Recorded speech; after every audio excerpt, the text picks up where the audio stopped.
Hi, Dr. Tom here, and welcome to another Medicare Advantage Power Minute for clinicians.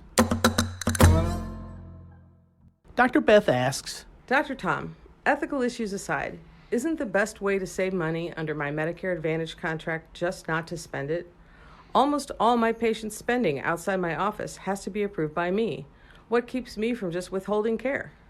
Beth, I'm certain you're not doing this, but it should go without saying clinicians limiting or providing medical care for personal financial gain is just wrong, period. But if you need a utilitarian reason for doing the right thing, then consider this. Withholding medical care as a PCP under a Medicare Advantage contract will lose you money. A lot of money. Very quickly.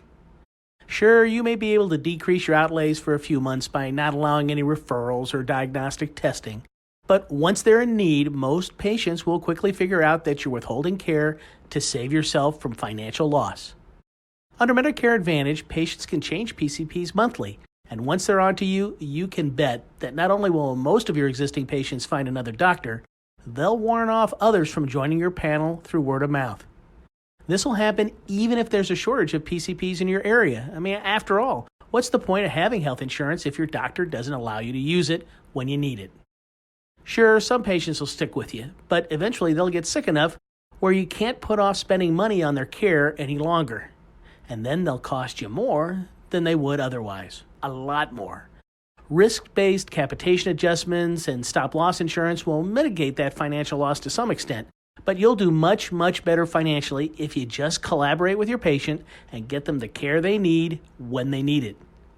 PCPs limiting care for financial reasons under a shared risk compensation model happens more than is widely acknowledged, usually by fearful clinicians who are suddenly thrown onto these new payment systems with no mentorship or education of any kind.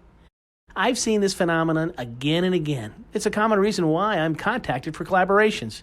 Once these clinicians understand how the system works, they quickly begin doing the right thing, and both they and their patients usually wind up doing very well. That's why this is such a great question, Beth. Hopefully it will help some scared clinician who's in your position skip the fearful stage and do things correctly right off the bat. You can have your Medicare Advantage questions answered just like Dr. Beth. Leave them in the comments below and watch out for new insights on a regular basis. You never know when you'll be featured, and I'll only use your first name. Promise.